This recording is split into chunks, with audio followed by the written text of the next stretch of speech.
Good morning, Morai v'Rabotai, Bruchim Abayim. We are continuing on Masechet Succah, and we are on Daf Chaf Vav Amud Bet, 11 lines from the top of the Amud. Tanu Rabbanan. Today's Amud is being learned as a Zchut Refuah Shelema for Esther Bracha Bat Chaya, for Nisim Ben Miriam, and for Rachel Simcha Bat Nahid, that you all have Refuah Shelema. Also for Joanna Bat Rebecca, that you have Refuah Shelema. Today's Amud is also being learned as a zchut for all those who have sponsored this month's learning of the community, the Shea family, the Kohen family, the Dayan families. Should be an ultimate zchut for all of the Mishpachot B'ezrat Hashem. Amen. So we are in the middle of the discussion right before the Mishnah of sleeping with tefillin, sleeping shenat arai, a temporary sleep, just a little nap, a little putting your head down. And we mentioned that just like with regards to Sukkah is asur to sleep with, with your head down, unless you have your head in between your knees. It will because it may cause a longer shena, or because en kevale shena said Rava in the Gemara, because with a little sleep sometimes you could be yotzeh, you could be rejuvenated completely from a tiredness that you have. You have restrictions on tefillin as well. But the Gemara said the difference is shenat arai by sukkah is asur because it could be rejuvenated, as we mentioned. But shenat arai by tefillin, we are not so concerned, because the whole problem is you're going to go into a deep sleep and then you're not going to be aware of your bodily functions, and you may come to pass gas, and therefore it will be a problem. That's the gist of what we learned. Now the Gemara says, Tanu Rabbanan, Hanichnas lishon bayom. If a person wants to take a little nap during the day, does he have to take off his tefillin, or does he not have to take off his tefillin? Ratza cholzan, ratza maniach. If you want, you could take your tefillin off, but if you want, you could just keep them on. If you have them on already, and you want to just put your head down for a second to rejuvenate, you could leave the tefillin on. It's not a problem. But Laila, if you're going to sleep to take a little short nap even, you're not planning to go to sleep for the night, but it is night time that you want to take a little short nap, says the Gemara, in that case, you have to take them off. But Laila choletz ve'eno maniach. You're not allowed to leave them on, going to take a nap. Divrei Rabbi Natan. That's what Rabbi Natan says. Rabbi Yossi Omer, Hayiladim leolam choltzin. The youngsters, they should always be taking tefillin off, even if they're going for a short nap during the day. Should be taking their tefillin off. We don't let them leave the tefillin on. Why? Because it's more prevalent for them to become tameh. Now, the one at this moment thinks that when you say regilin betumah, we're talking about carry. That there's more of probability of hirhur and tum'ah, of tumat carry, and therefore it is as which would indicate, by the way, that a person that is tameh betumat carry would be asur to touch tefillin. That's what it would indicate. So says the Gemara, lema kasavar Rabbi Yossi, this is the Shita of Rabbi Yossi, and let us suggest that Rabbi Yossi is of the opinion that Bal Keri Asur Laniach Tefillin, that a person that has experienced this bodily emission of Tumat Keri will be Asur to put on Tefillin, because you see over here, we are taking the Tefillin off of them because they may become Tumat Keri and they have the Tefillin on, so it kind of is pointing to the direction that a Baal Keri cannot have tefillin on. That's what it seems. Amar Abaye says, no, that's not the issue. When we say regilim betum'ah, we're not talking about tumat keri per se. What we are talking about is, this is beyiladim v'neshotem, we're talking about young couples. If if a person is going to take a nap, not in the Bet Midrash, he's at home, even during the day, but his wife is there, then we are concerned not because of Tumat Keri, but because they may end up being together. That's the problem. And that would be a bizayon for tefillin if he's wearing tefillin at the time. We're talking about Tashmish Amita. That's the problem. Shema yavo lidei hergel davar. Because maybe things will evolve to be a scenario of Tashmish Amita, which would be asur for a person that has tefillin on. Tanu Rabbanan, says the Gemara. Now, speaking of which, if a person had tefillin on and he forgot that had tefillin on, again, you have to realize the mitziut of the generations past. You have the tefillin on the entire day, and oftentimes it could be a little cold outside, and you have a little hoodie or one on top of your head. It's covering tefillin, and next thing you know, you could even forget. So if a person had tefillin on and he forgot, and he was meshamesh mita, he was involved in Tashmish Amita, what happens then? Says the Gemara. You remember last time we spoke about a scenario in which you cannot touch the actual tefillin, but you can hold it and take it off with the straps, with the ritzuot. Over here, you cannot touch the tefillin, and you cannot even touch the ritzuot. You can't even touch the straps, says the Gemara. So what do? You have to first go do Netilat Yadayim. Says the Gemara, Eno ochez lo beretzua velo bekitzitza at sheitol yadav, until you go to do the Netilat Yadayim, veitelem, and then you take them off afterwards. Mipnei shayadayim askanyoten. Another halacha that this indicates is that when your hands are actually dirty, then you cannot touch tefillin.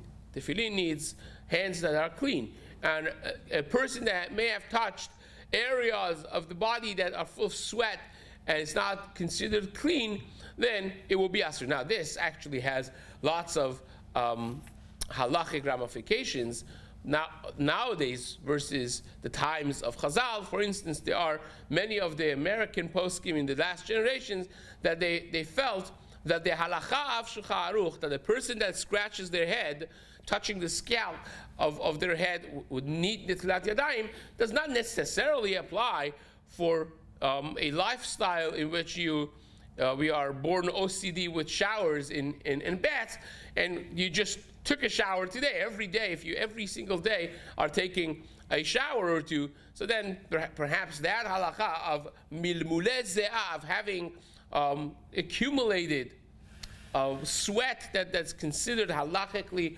unclean and not appropriate for touching Sfarim, that perhaps does not necessarily apply in this generation, would say some of the poskim, which again very much is in line with what we're learning over here. The next Mishnah is continuing on the halachot of dwelling in the sukkah.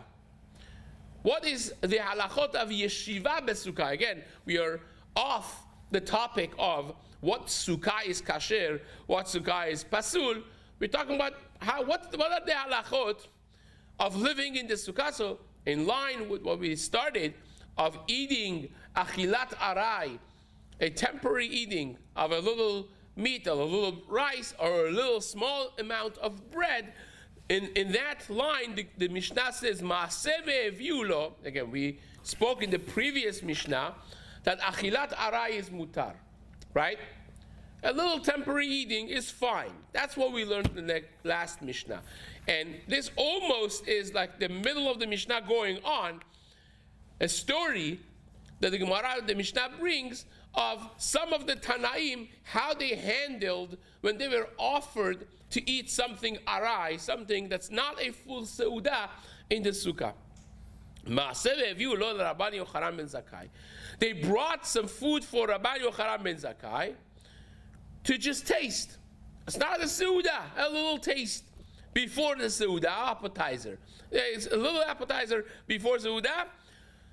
Et tafshil, some ormasapsi, some rice, whatever it is that they brought for them. Ul Rabban Gamliel shne kotavot, and Rabban Gamliel was offered 2 dates, right? Two dates to eat, it's not a seudah. But the lishon mayim, and a little jug of water to drink. So that for sure is not seudah.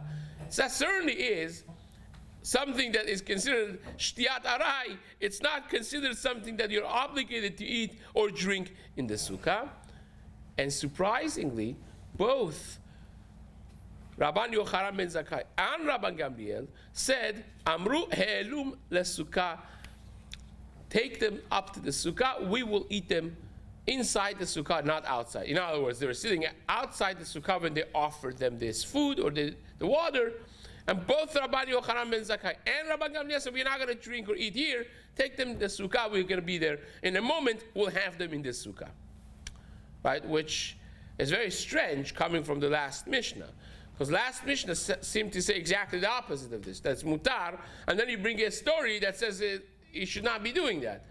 It sounds like the story usually is supposed to be supporting the point you mentioned before. And here, the story is contradicting the point we mentioned. We're going to get back to that in just a moment.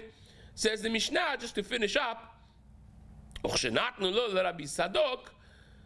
the tremendous pious individual that we know as Rab Sadok, when they gave him,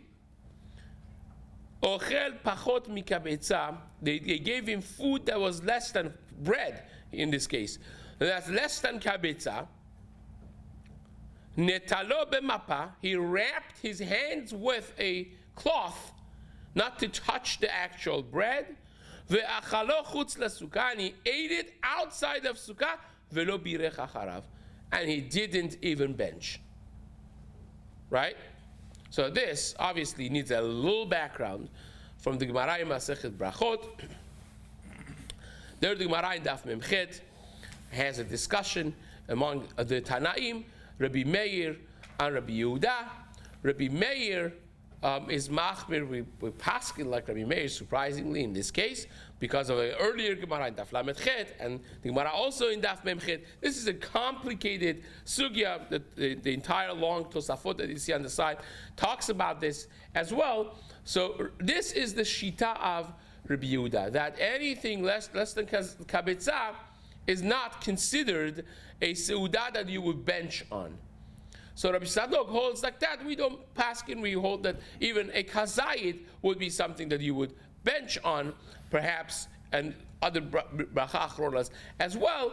But Rabbi Sadok holds like Rabbi Yehuda, and therefore he did not even say Birkat HaMazon, but he ate it outside sukkah, and he just wrapped his hands and did not do netilat yadayim. So this is leniencies combined together, which the Gemara is going to come back and discuss. So our Mishnah, encapsulated, is 3 stories, 2 of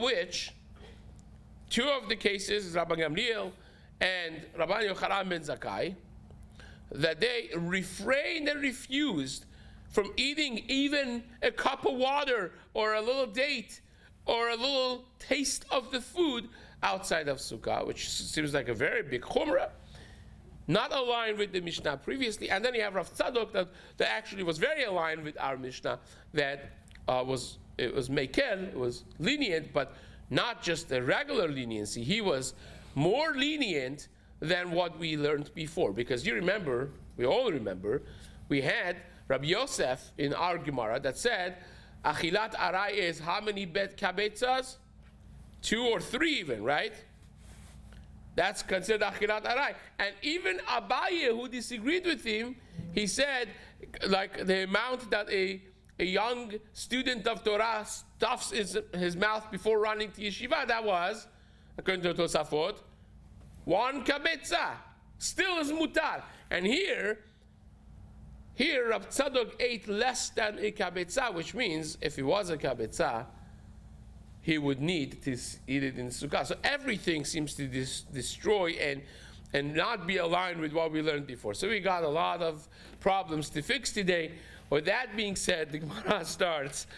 Ma'aseh store. The first question, what jumps at this right away, says, what kind of story is this? You told me in the previous Mishnah, you told me that achilat arai, a temporary eating outside sukkah, is mutar. And then you bring a story that completely destroys that point, that these Tanaim were stringent. They didn't want to even have a drink of water outside of Sukkah. Gemara says no. Chasure mechsra v'achi katani. This Mishnah is shortened too much. Really, what the Mishnah is coming to say is like this. The halacha is that achilat arai is mutar outside of sukkah. That's what the first Mishnah said. Achilat arai, a temporary eating, is mutar outside of sukkah. But im ba lahachmir al atzmo, but if you want to be machmir on yourself, then it's mutar. Machmir, you could be machmir. Right, you ask, what's the question? Why wouldn't you be allowed to be machmir? I had a chavruta. His father is one of the main poskim in South America, and he said, my father, he's written over 60 or 70 Sfarim. The father, he said, my father has a coined language in his Sfarim. He says, "Hamachmir yesh lo al ma lismoch." If you want to be machmir, you have what to rely on. You're allowed to be machmir. So why? Because not always it is mutar to just be machmir. You have to have grounds, halachic grounds to be machmir. And you know, starting the Shulchan Aruch from the very beginning, in the halachot of tefillin, for instance, the Shulchan Aruch says, well, there are those who put on tefillin of Rabbeinu Tam, but not everyone is allowed to do that. Says the Shulchan Aruch, you have to be muchzak bechasidut. You have to be known as a pious individual for you not to be transgressing a concept called yuhara.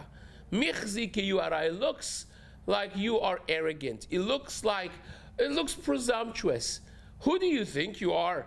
That you are so machmir that you go and put on a tefillin that is not the halacha. You just want to cover all your bases. Now, Chavruta says nowadays that it's not the case, because every avrech in the kolel puts on tefillin of Rabbeinu Tam, and even Baalei Batim who are Yeresh Shamayim and are coming to Amud Yomi, they could put on tefillin of Rabbeinu Tam as well. People learning, and their life is based on the Torah, and he actually very much pushes the concept that people should be putting tefillin of Rabbeinu Tam.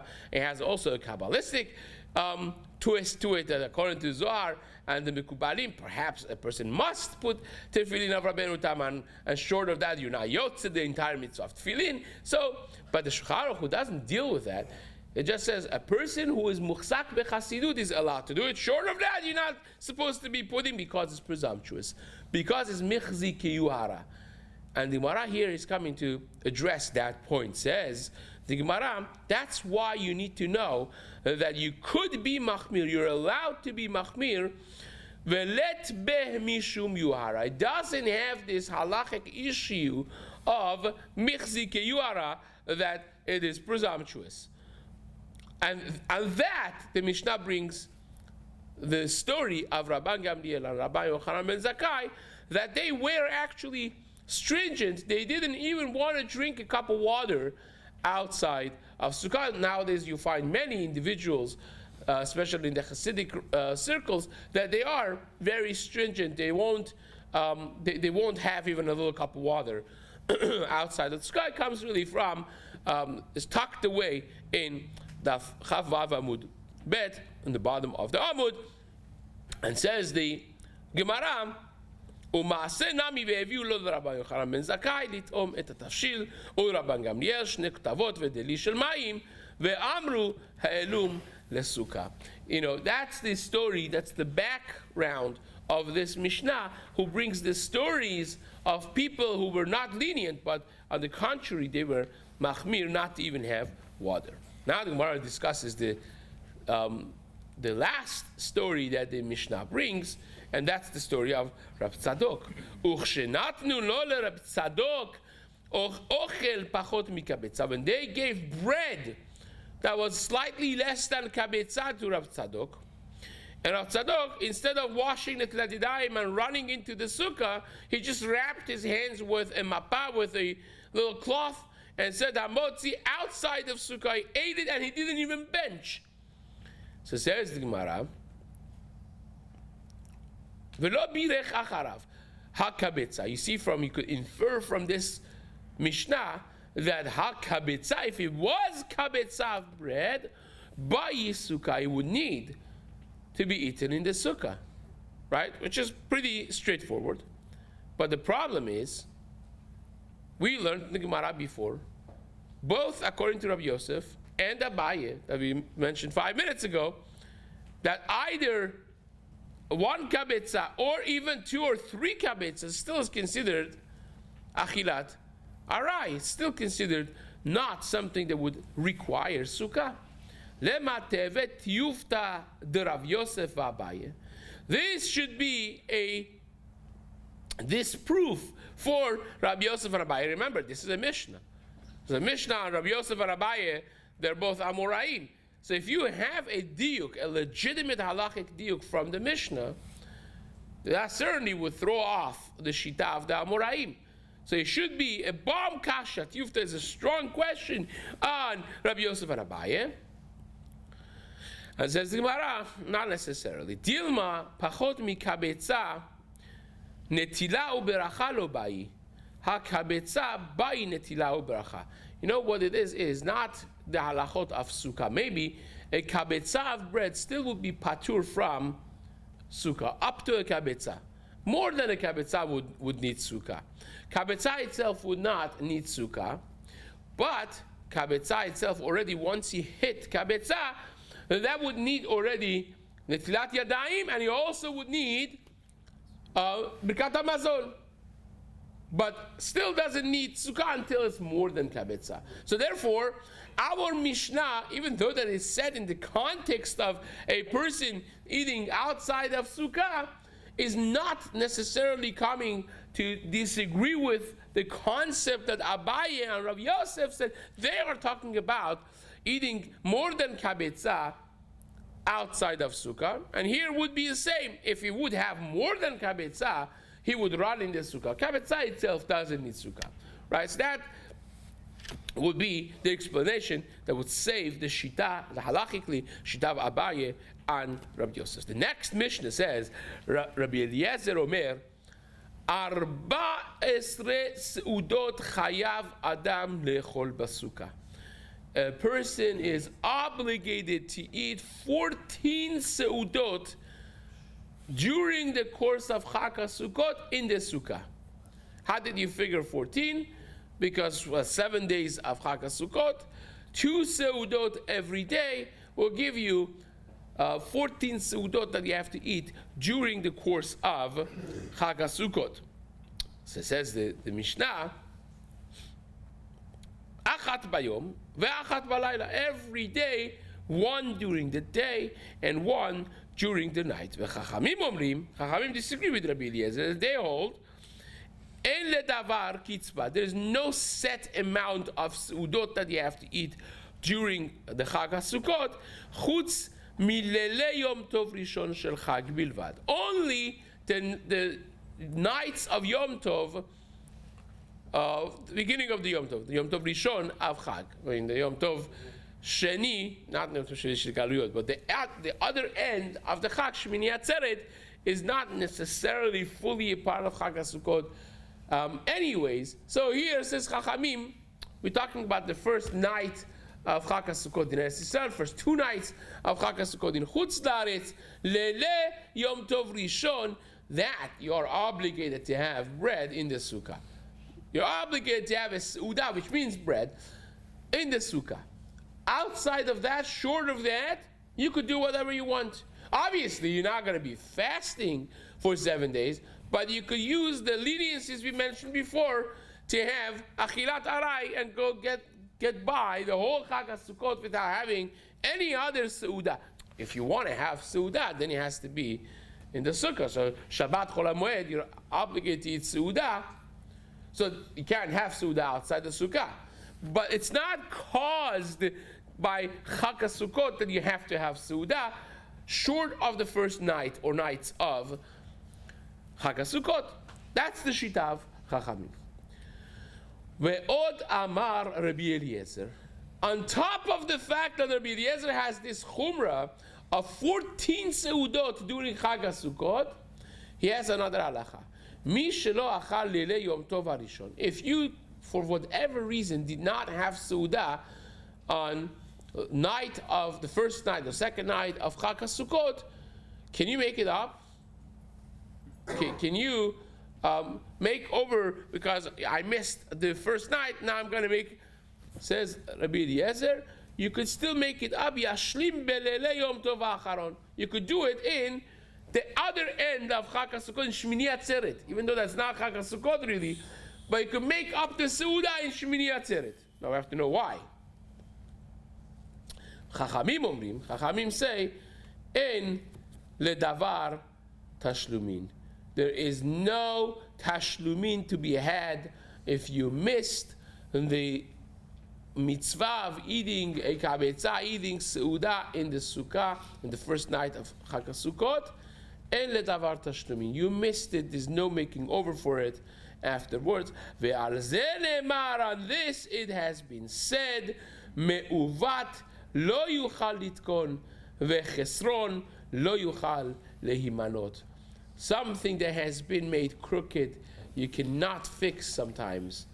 And something that you have missed, you can never fill up.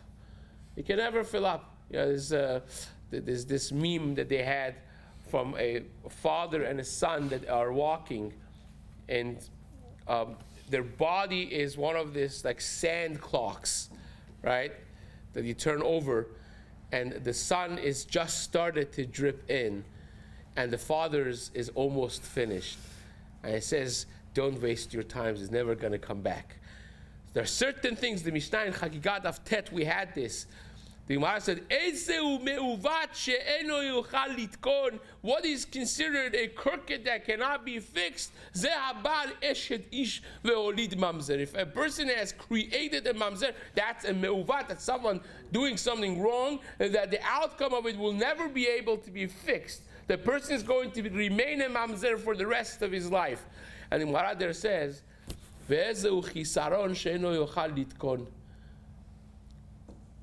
chisaron that you can never fill up?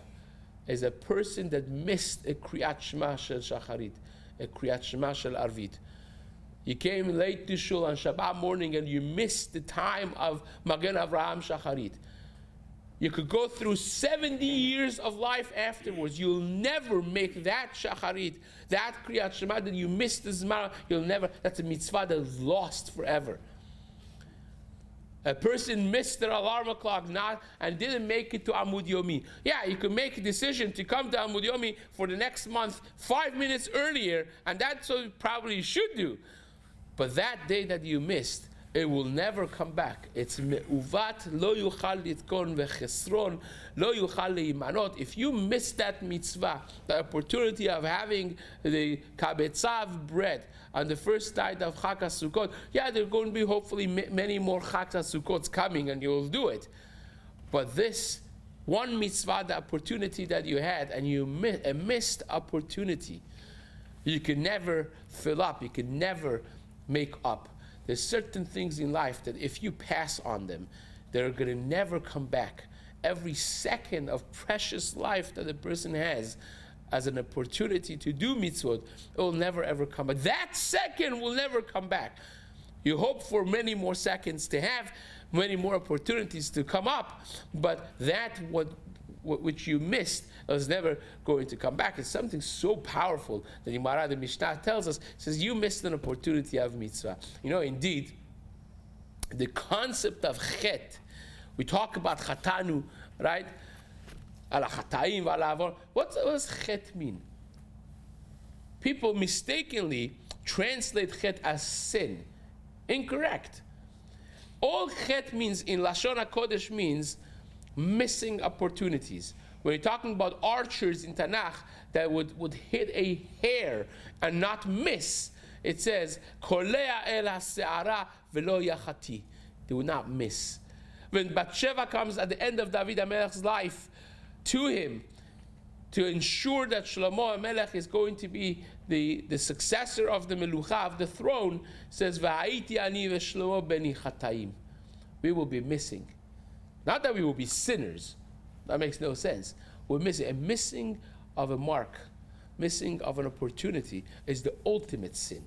That's what it is. Sitting is not someone with a clause standing there. It's you had an opportunity. And you're going to be confronting your life, those opportunities that we missed and we passed on.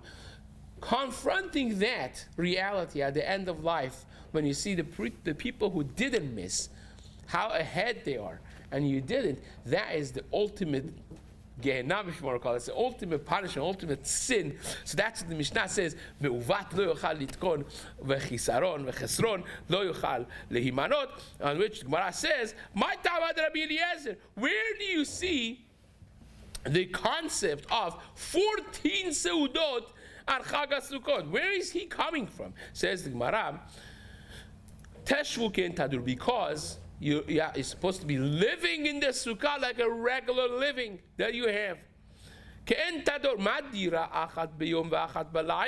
Just like in your regular life, you have a sudah in the morning, you have a sudah at night, right? That's just normal life. Here also, you must have a sudah in the morning and a sudah at night. So says the Gemara, wait a second. The Rabbanan say that's not correct, because Kedira is like you're living. Madira, just like your regular daily living. Ibai Achil, not obligated to eat a Sudah in the morning, Sudah at night. If you want to eat a Sudah in the morning and a Sudah at night, if you don't want, so then don't do it. Af Sukkah Nami, same thing with the Sukkah.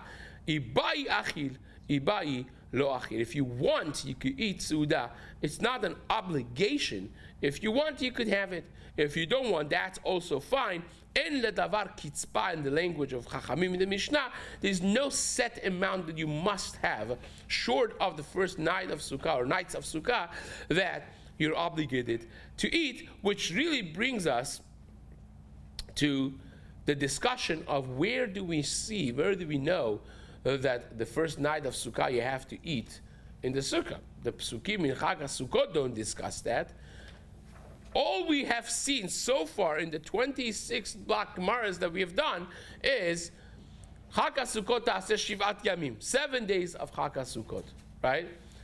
We have never distinguished a different concept of first night versus other nights of Sukkah. We have never singled out any element of specialty in the first day of Sukkah than the rest of Chag HaSukkot, which is now something that the Gemara is going to discuss, and Be'ezrat Hashem we will cover this in the days to come. Chazak u'baruch.